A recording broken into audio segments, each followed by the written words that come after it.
And as I always say, the red light's on. That means we're rolling. So, okay, cool. That's right. All right. Well, friends, first of all, really appreciate you tuning in. I'm glad you're watching or listening, whatever platform you're here with us on. I have a special guest today. We don't know each other well, but I feel like I've known this person for a long time because I've been following him for a long time. We did meet in Arizona 2-3 years ago. He is the owner of Max Flex Fitness in Naples, Florida area. He's also a National Academy of Sports Medicine Master Trainer. He posts some of the most relevant and just really great information on various postings, LinkedIn, Facebook. And so I want to introduce my special guest, Nino Magaddino. How you doing, my friend? Awesome, Carl. Thank you for having me on today. Here on a Saturday, it's great catching up with you. And, I feel the same about you, man. You put some really, really good stuff out there for you. So you inspire a lot of us as well. So just wanted to let you know that. You. The topic that we're going to talk about today, I'm really glad you suggested this because it affects such a significant number of people in the world. And it has to do with, let's say, the benefits of exercise in relation to substance abuse, mental health.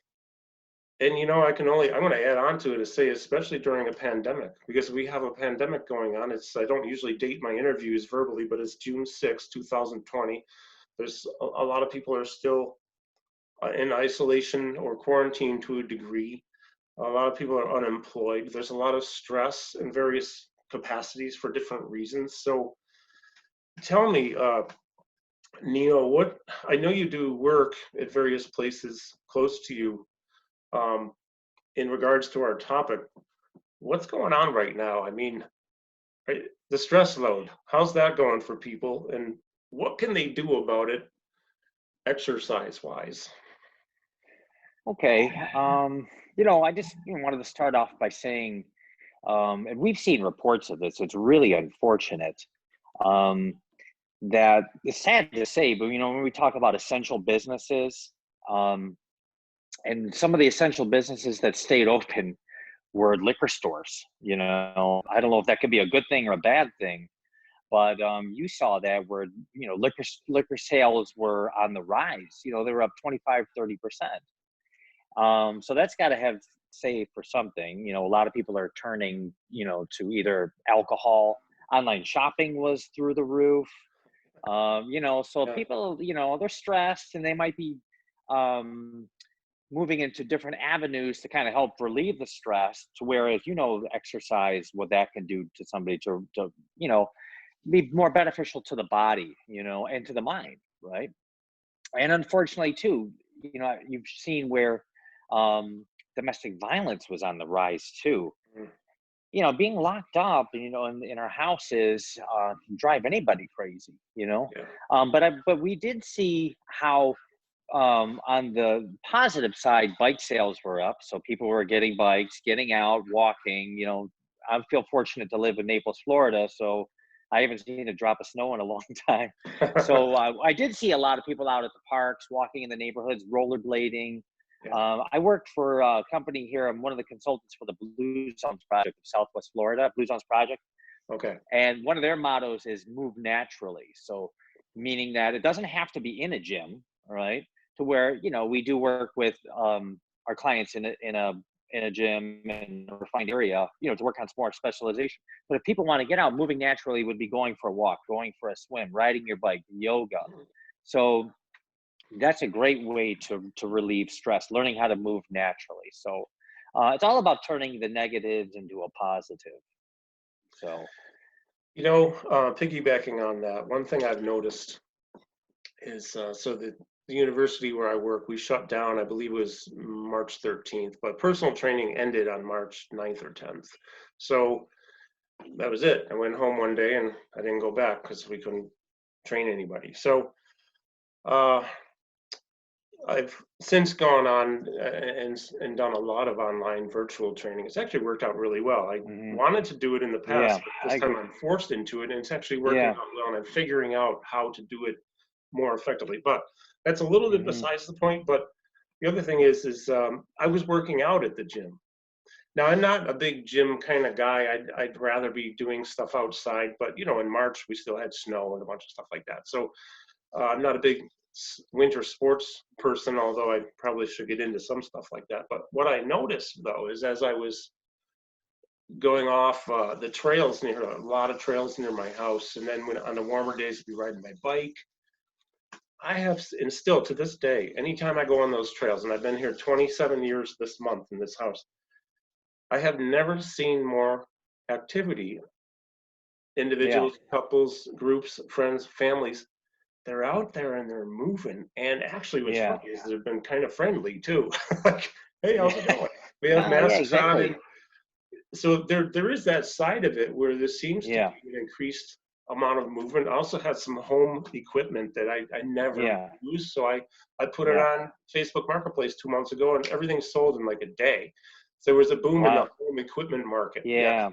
Yeah. You can't find anything now. I even look to companies, and it's like 5 pound dumbbells. You can't even find that. So that's been good. Yeah. So, you were saying people are looking to virtual ways. That could be a whole different topic right there, That but absolutely. Yeah. they kind of go in, so I think the people like you were saying that are looking to healthier options like exercise and taking care of themselves are probably able to cope a little bit better with the stress and the anxiety which is going on compared to the ones that are might have a tough time with it too, that could be turning to alternatives that might not be the best for them. Right. So what I was describing would be, I look at it as the upshot of the pandemic, where you take the people who they think a certain way and they goal oriented a certain way and they get out and they're moving. But I also know that liquor sales here have been higher. Hmm. Um, Now, just on a side note, my son is a doctor in Atlanta. His wife's a nurse practitioner in Atlanta. They both work ERs, hospitals almost next door to each other. And we were together recently, and they were saying about, is a liquor store an essential business? Because I actually said, well, no. Yet they brought up a really good point, and I'm kind of curious if you've had any experience in this area. If you shut down the liquor stores, the alcoholics are going to have a serious problem. And Mm, like taking away, this is just coming from the medical world. If you just take it away from them, yeah. what would happen? Have you seen anything like that? Because I mean, because they're open, so they could probably go and get stuff. But what are your thoughts on that? We didn't talk about. We were going to ask you that. I was going to ask you this question because I didn't even think of it till a minute ago. But Hmm. any thoughts on that? You know, um, so unfortunately, I've worked with people, they call them duly addicted. So if you take something away from somebody who needs that, they'll look for something else, Yeah, whether it could be, drugs or something illegal. So, yeah, you know, I don't know, I really haven't had any hands-on experience working with people that have done it, but I will say that the numbers at this facility were up 25 to 30%. man. You So mean people that for have checked in, yeah, the people who okay? checked into the 28-day program, usually they range around 12 to 13 people per month are there for 28 days. Now they're averaging anywhere between 18 to 20 people Wow. because of that. You want to know another sad thing too? A lot of the children, unfortunately, there's some areas even here that in Naples that are, low income poverty families, or kids who are in and out of foster homes. Mhm. Even the number of kids that were in the crisis unit were sometimes doubled, just Wow. because some families couldn't take care of the kids, or they were in and out of foster homes, and maybe they might have lost their jobs. So really, that was the sad part about it. That a lot of these kids, it's probably better for them that they were there. It's safer. They have a good place to stay. It's positive. Yeah. But we want the best for these kids in their right area for them. So you're going back to what your question was. I think an alcoholic, a drug addict, they'll find a way. Whether you take the alcohol away from them or not. They'll It might Yeah. be a little bit harder for them. I guess that's why prohibition moonshine boomed, right? It probably did. I mean, I mean, Bootleg it. I've heard stories of, they're drinking rubbing alcohol just because it's there, or they're You mean drinking. now? Yeah. Oh, of course. You've heard this now, Um, no, or just in but the past? actually, But yeah, fairly yeah, not necessarily during the pandemic now, but in yeah. other times recent, yeah, just all throughout history. If Mouthwash. Actually, you know what? Now that you're bringing that up, I have heard that. So I've heard that some people, they're hiding it from their families or anything like that, or that they don't have access to alcohol and they're drinking Listerine. So no, you're yeah, right there. They'll find a way. yeah, it's really sad. It's hard, but the thing is there's so much data out there, so much research, and again, we off camera we were talking about Dr. Rady, Yeah, and great book. this book is great. His other one, I'll this have to is a read that one.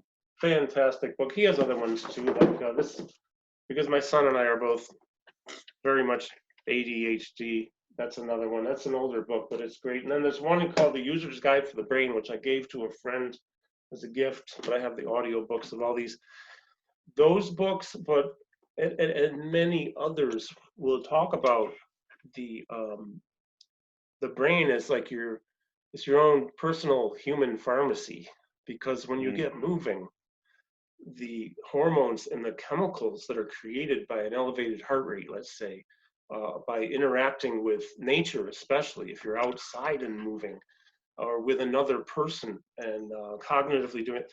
So you can simulate so much activity there that the potential exists for those chemicals to replace the ones you're using that are bad, let's say, hmm right? And Yeah. what what what are your experience in that department? How much is exercise a part of the programming for where you do your work there? Okay. So that's a great question. And this is where, my passion comes in, and just the uplifting, positive effects I've seen hands on with exercise, working with the Crossroads patients there. And just like before, either, when it comes to exercise, somebody who wants to get in shape, somebody who wants to lose weight, you have to want it, right? So Yeah. that, have to have that need, that human need to improve your life. Hmm. So, but some people could be on the fringe of that. Some people could, my foot's half dipped in. I don't know. I'll try this. So that's why exercise sometimes might be, the gap, the bridge to take them over. Yeah. So normally I would go to the Crossroads unit. I'd go there maybe 2 times a month because I would share with other consultants that have gone there. Hmm. But, going back to March, um, obviously they said, you can come in there, we don't want other people coming in and out of there. So I said, that's fine. So I was there almost 4 or 5 days a week working with the Crossroads.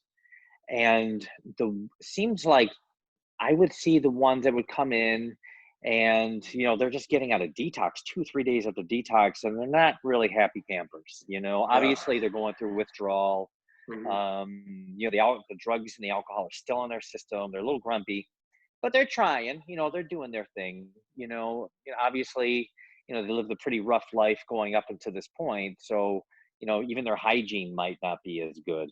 Sure. Yeah. So I'm telling you this after 2 or 3 workouts, nothing crazy. And I found that, and going back to talking about Spark, it's after the 15, 20 minutes of aerobic activity is where the BDNF starts to kick in. So I Exactly. found, yeah, Yes. so I found that when I did a combination of aerobic, very light, like say jumping jacks, just some light marching with some strength too. So like maybe some dumbbell rows, some banded rows, like some type of circuit with them. I even brought battle ropes there, agility ladder.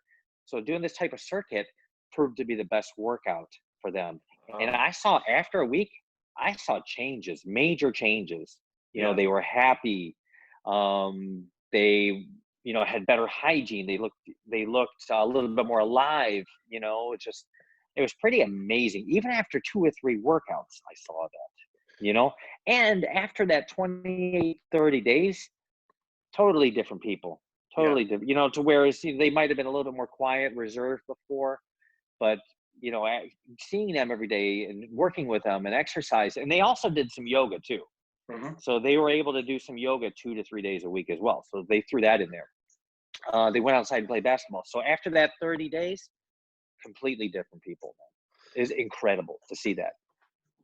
It's interesting. I know from my former career as a musician, um, countless, literally, I can't count how many because I know so many, but musicians who used to be addicts of something, whether it's alcohol, heroin, cocaine, just whatever. There are many of them who, in fact, now if they don't exercise every day, it's a problem because they'll start to think about another way of, so they'll just go exercise. I mean, Hmm. uh, and I'm glad, I know people who've been sober since, let's say, 1985, and I watched them in agony with cocaine abuse. And God, when I think about it, because I never ever got into any drugs, I did not experiment because I was so afraid. Because I actually figured if I liked it, I'd probably do it and be dead. I really thought You that. grew up in the 60s too, right? Yeah, I In the was born in 70s. '61, so it's the '70s was my teenage, Okay. and in the '80s, cocaine was huge in the music Yeah. industry. Um, Hmm. and I started playing out when I was in high school, so I mean in the '70s until 6 years ago.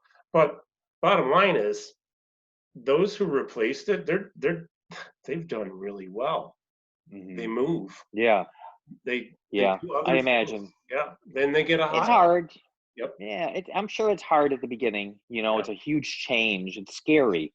But I feel that exercise gave them the confidence. It Mhm. gave them the natural endorphins that they otherwise would have gotten through drugs and alcohol. All right. You know, and again, those endorphins stay with us for 2, 3 days, right? They don't just all of Yeah. a sudden go away. Exactly. So, that's another part of it. And just to bring that up, there were ones too. So I was able to see some people really turn their lives around just in that short period of time. Mhm.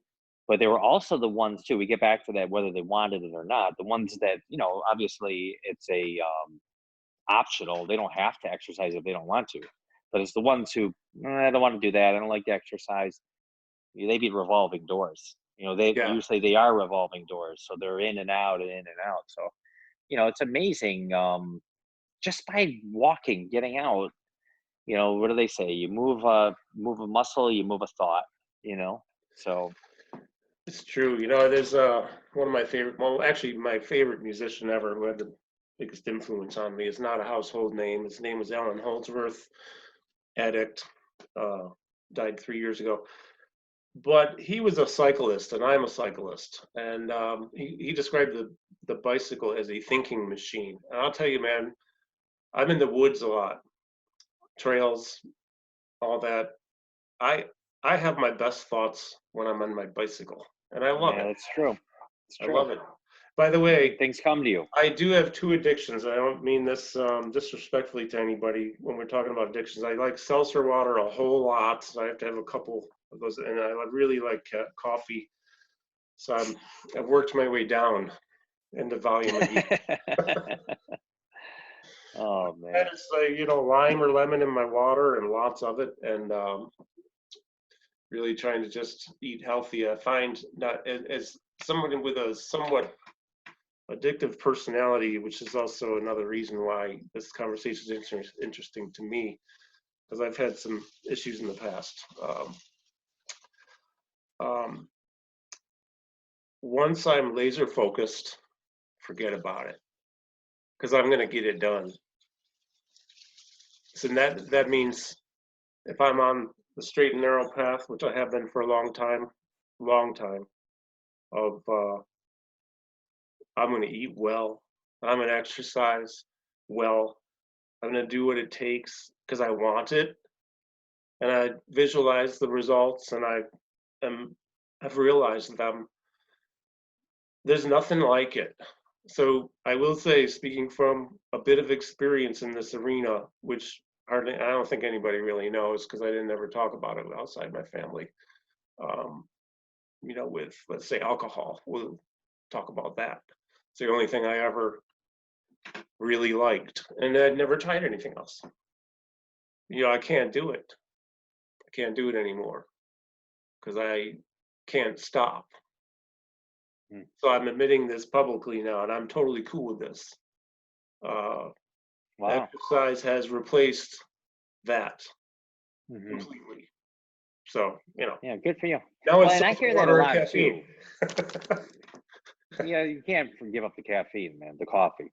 I mean, I could go But days or weeks without anything, but if I had something, then I'd go back to wanting more. And mm, I never got drunk. I actually didn't drive that way. It wasn't ridiculous, but yeah, that's why I couldn't start drinking like on a gig because then I would have to drive and I yeah, couldn't. So you do it at home instead. I mean, at least I'm mm, safe. But that wears out your body. It's a horrible thing, to see your liver enzyme test results go up, and then you get a fatty liver thing, which I've dealt with, and now it's gone. So yeah, you don't need that crap. wow, Yeah. So I didn't mean to. I actually didn't think I was going to say this, but I'm kind of glad I did. I feel good that I wow. got it out. You got that. How does that feel, man? You feel Freaking you awesome. got weight off your shoulder? I feel Wow, liberated. good for Yeah, you. actually feel empowered. Good for you. I feel empowered because I know what it's like to not stop something, and a lot of people struggle, and it's really hard. But Yeah. movement is. I got a birthday gift yesterday from my wife. It's an axe, and I love chopping Oh wood. yeah. I have a beautiful new axe, and I'm going to get out there today, and I'm going to, because I sawed down a tree a couple weeks ago, and now I have a lot of wood to chop. Great workout. And by the way, happy belated birthday. Thank you, sir. Thank you. Mhm.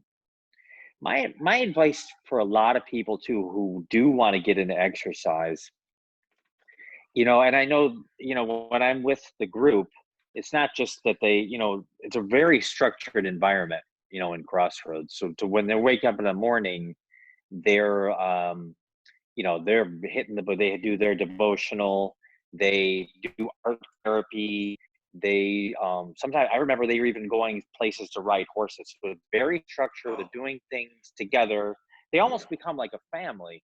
yeah. So my advice is to somebody who I like to exercise, but it seems like I can never stay with it.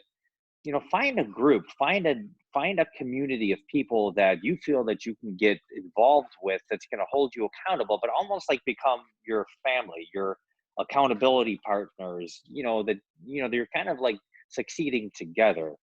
So I Yeah. think that whole sense of community is extremely important. That's a really good point because when you have people in your corner who are rooting for you, and maybe you can root for them too. I work like that. I do really well Yeah, as I'm not good we're more solo, but I'm good as a part of a team. Yeah, we're more than dumbbell coaches, right, Carl? Yeah. We're kind of like guides, Yeah. helping people on their journey to wellness. We've been through it. A lot of people think, why did we become a trainer? We always have our backstory. We might have gone through tough times, and exercise really helped us change our lives. So now this became our passion. This became our just this became our life, and we want to share that with other people. Obviously, we have a career, we have to be business minded people, but first and foremost, we're sharing our passion. And I think if anybody can get to that point in their life, I think it's a win-win. It's it's really great. Yeah, it's so funny. It was expected to of me by my family to go into music because they were my both of my parents, Ithaca College, music. Mom taught, dad is a professional. He was great too. Uh, it wasn't. I mean, I was passionate back in the day about it. I didn't think I really wanted to do it for a living, um, but I did. But it was not like, especially as the years went on, like the last 10 years of it was what a drag. There were great times too, but once I was, man, I didn't mean to turn this into the Carl Sterling story, but I weighed a lot more, like 70 pounds more, and I was clinically obese, and I felt I awful. remember, I hired a I trainer. remember that. So I Yeah. hired a trainer, and you know what? 6 months later, I'm 35 pounds down. I'm like, you know what? Hmm. If I could help people feel as good as I do, So that's when I Yeah. did NASM, like Yeah. I think it was 11 years ago. Brent, I knew Brent Brookbush before I was a trainer because he was a jazz trombone player. And I'm Oh a wow, jazz that's drummer. interesting. I didn't know that. Wow. Yeah, and he was a badass trombone player, like just the best of the best. And Yeah. so we never did gigs together. We knew each other. So he said, basically, if you don't do NASM, I will. Trombone. Yeah, he said, if you don't do NASM, I will kill you. So I said, okay, I'll do that. Yeah. Yeah. And I think that's what makes us better fitness professionals too. Going back to, we're more than dumbbell coaches. We can empathize with our clients. Yes. We can put ourselves in their shoes to say, hey, they give us a hard time. We get it. We've been through that Yeah. before. Now we have to look for alternatives or maybe different forks in the road in order to get them from A to D to, you know what I mean? So I think that we're able to empathize with them a little bit, but we When have, yeah. we can't enable them either. Right, and that empathy is huge. That goes so far with many people because then they realize that you can you can relate to Care. maybe where they're at. Yeah. So tell me, what's your background? When did you decide this was going to be your business? What's the story behind that? When I became a trainer or when I started my business? When I became a trainer? Yeah, the trainer first. Yeah. I tell you, man, I'm from your area. You're from Syracuse. I'm from Niagara Falls, New York. Right. I thought so. There really wasn't a whole lot going on up there. I struggled a little bit, in my early 20s, not knowing, what to do, where I was going in life. I just graduated from college and I was just working in a mall, Mhm. living with my mom. I kind of was struggling, I have to say, mentally I was struggling. But the one thing I did have was exercise. Yeah. I did have exercise and I just ran. You talk about just putting on your thinking cap, I just Yeah. ran and that's where I did my best thoughts. And I felt like, to me, it really helped me get out of a little bit of a depression. It helped Oh. me to relieve. So I battled more with depression more than anxiety. And it really helped me to get out of some tough times. I had an aunt who lived here in Naples. She said, come stay with her. I just exercised, still didn't know what I wanted to do with my life. And a friend of mine here said, why don't this is going back in the 2000s and early 2000s. And a friend of mine said, why don't you become a trainer? And I said, really? I said, they actually make money? You know what I mean? And so I did it. I just did it very part time. And I found that I was good with it. I was good with working with people. I was passionate about it. I was empathetic. I wanted to learn, Yeah. right? You talked about that. I wanted to, I took it serious. I took it serious. And I have to say, I had some luck. I was able to work at some great places like the Ritz Carlton. I worked for the YMCA here, so I did get a lot of really good experience in management. Yeah. But and then in 2000, let's say 6, I became part of NASM, and then my career just took off from there. Once I became part of NASM, and I became a master trainer in 2014. Great. Great. So yeah, That's good. so I think when I became a master, there was maybe 40 to 50 at the time Yeah. in the country. Now I think there's over 100, 150 now, maybe close to that. Yeah. Yeah. It's like 170 something. I did the CPT I don't know when, maybe 10 years ago. Followed it immediately within like 3 months, 4 months with CES, then PES right after, and Hmm. golf, Yeah. nutrition. But Hmm. then in 2015, I did the master trainer thing. I started in January, and they had the summit in New York City at Rick Ritchie's place in May. And Yeah. I think I was behind. Right, might have been a little bit behind you. you were ahead of me. Really? Yeah, Maybe. Yeah. Maybe. yeah, you Hmm. were one of the first ones. Bravo to you for Yeah, I was that in the too. top 50.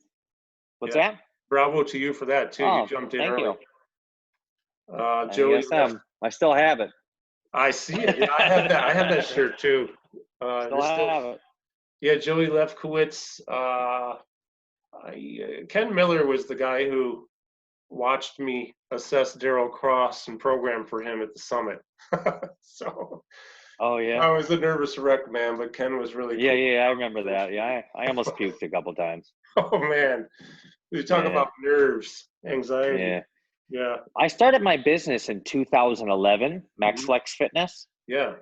because I felt that, I wanted more. I worked for clubs and became a trainer, but I wanted more. And I found that getting into the corporate side of wellness has been incredible. Now I have a broader spectrum of people. I'm able to work in a corporate setting. I'm able to develop programs like CT Max. I worked with Oh Marty yeah. Miller with CT Yeah. Max, I love working on that. the cognitive. I've done a lot of injury prevention with different corporations, working on flexibility, using whatever we learned from the CES, the corrective exercise, Sure. working with injury. So I felt that working in the corporate side, David Lawrence, Yeah. boot camps for them, has been a huge part of our business. That's really So, good, man. Do you go to mhm, their facilities? Do you go to the yeah, corporate properties? yep, yep. We go to there. So we've grown. We started with one corporate client. Now we're up to 6 corporate clients That's that we great, see on a man. regular basis. It's a great business model. So if you're watching this and you are a fitness professional, and at least don't do it in Naples, Florida area. You could do it somewhere else. But if you're looking for, it's a great business model doing the corporate. You're able to. It's interesting. I saw an email from somebody today talking about people who work at gyms. Um, it takes a lot more work to convert one person as compared to the time you have to put in a little bit more time up front working, developing the contract, developing the proposal, the Mhm. meetings, all that, working with a corporate client. But if you could lock them in for that year working with a corporate client, it's worth a lot more money.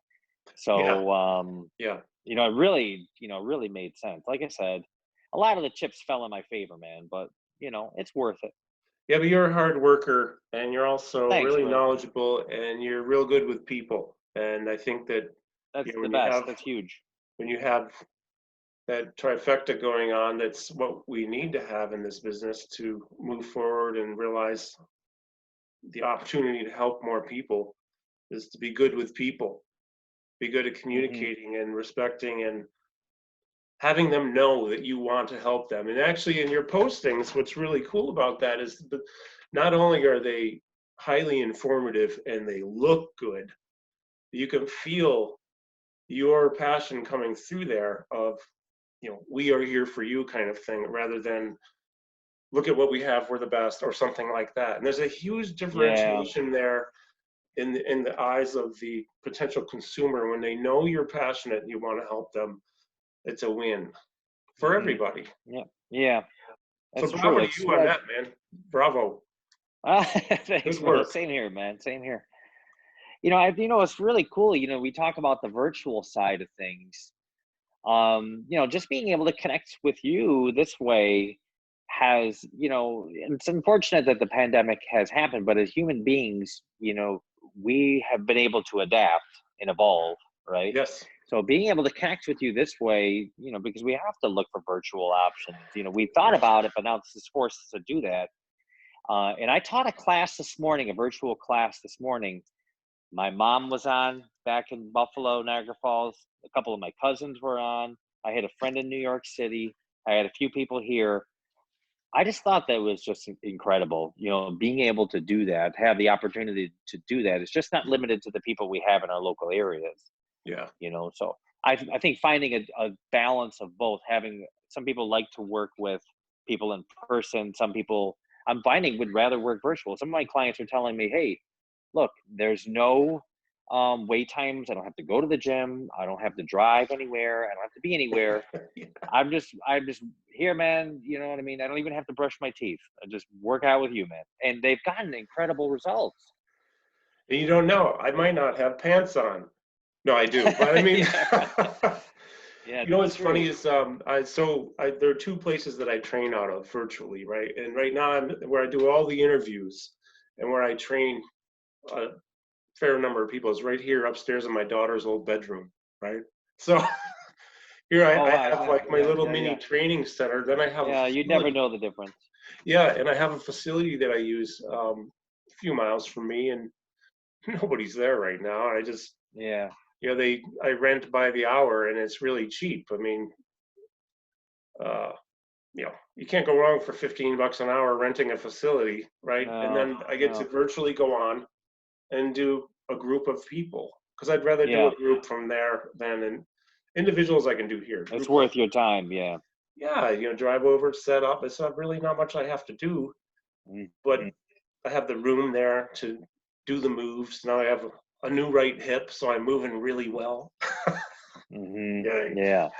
but the virtual thing, I wanted to do it and I was afraid to do it. And when our gym shut down at the university, I Yeah. There's no other choice. it's Yeah. either that Now we or have no other choice. go bag groceries somewhere. So yeah, I just decided to go No, virtual. we adapt. We've been doing this long enough. Yeah. We're smart. We're good at what we do. So it's just only a matter of time. So your facility, do you have one location? What's your setup with MaxFlex Fitness? So we're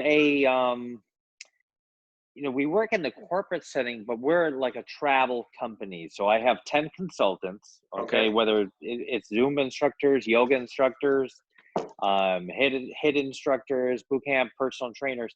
And we use a few like you, we rent out different facilities in the Oh, area to where we train clients, we work at some of our corporate clients, and we do virtual stuff too. gee, that's great, man. That's a great Yeah. business model. I love it.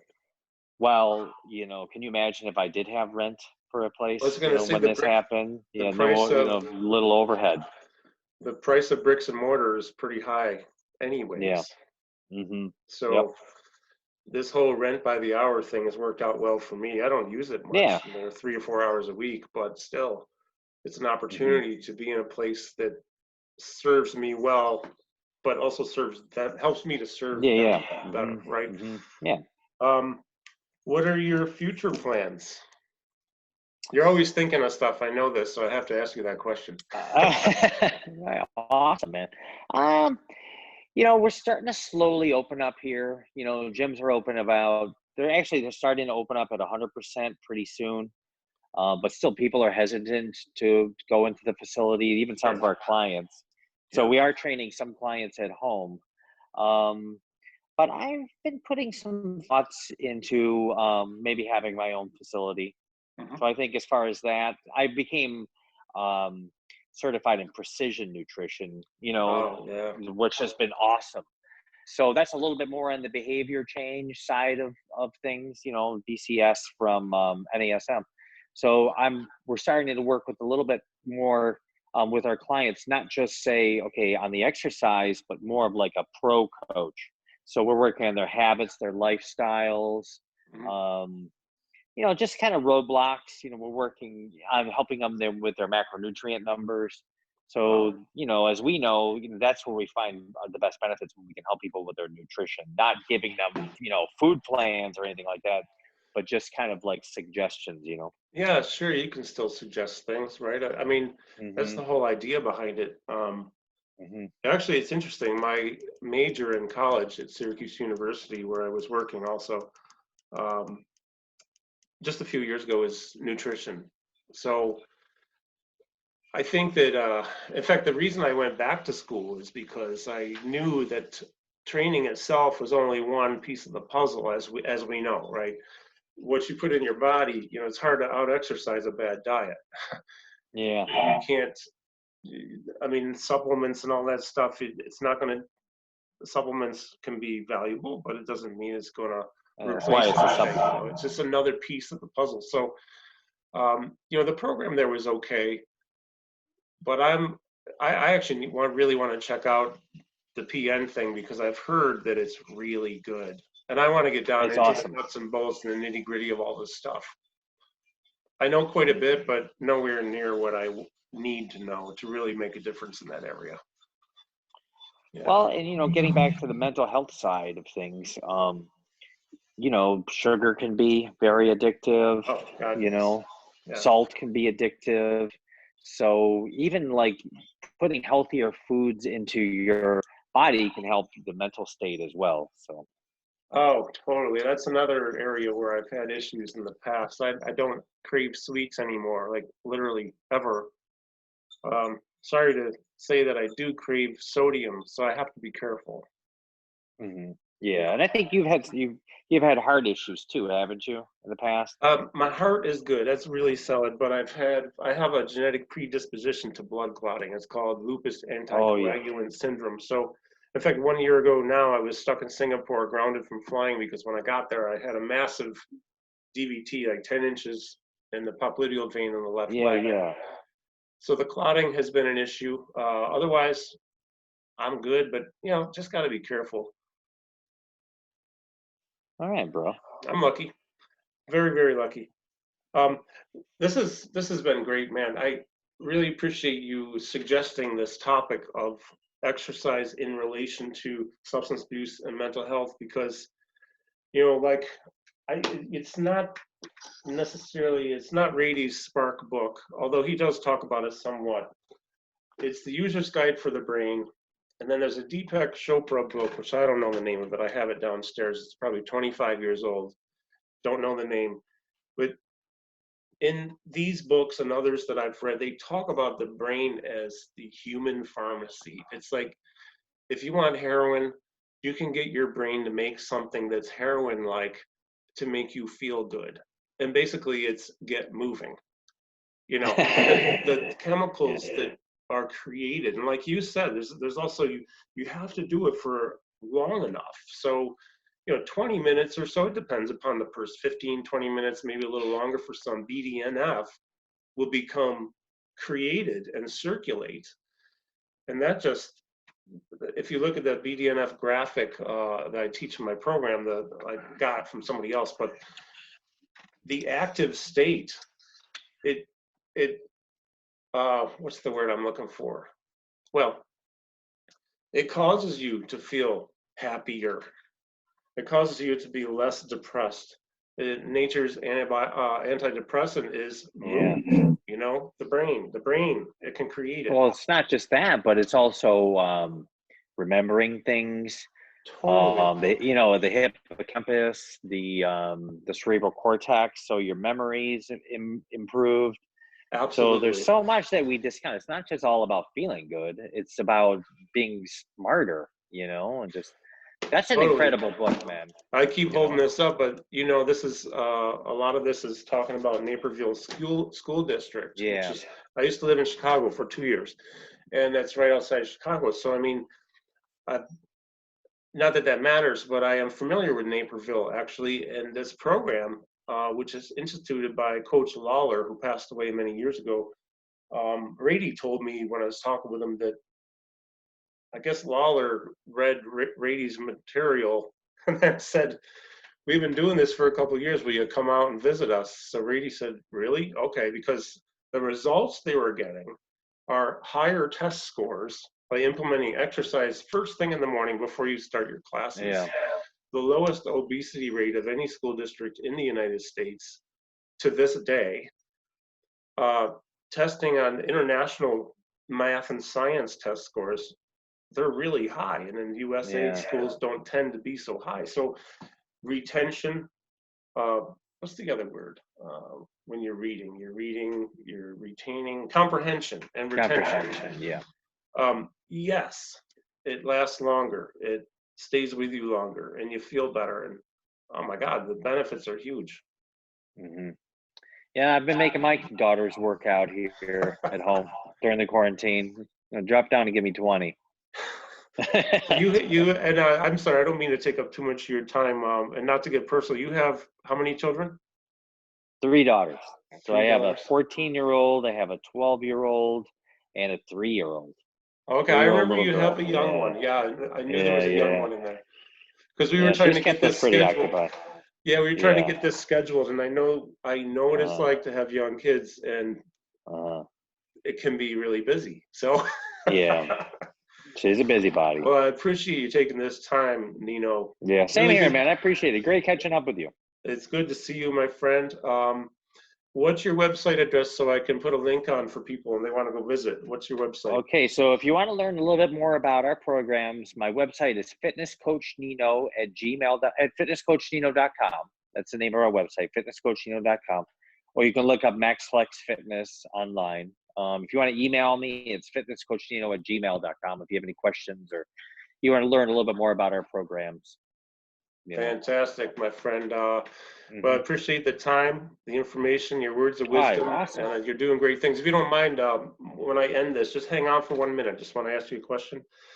Um, Okay. any any last thoughts to share with anybody?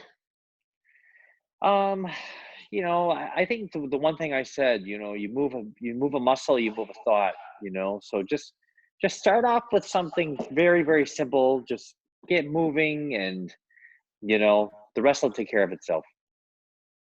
I had a feeling you might say something like that, and I'm glad you did. All right. Okay, What cool. do they say? GMT, great minds think alike. Yeah. Well, my mind's not great, but we think alike a little bit. So, no, it's cool, man. Thank you so much, Nino, and thank you everybody for watching and listening. I hope you enjoyed this. I know I sure did. And thanks again. Have a great You got it. day. Thanks, Carl. Take care, man. See you in Arizona, bro. You got it. I'll be there.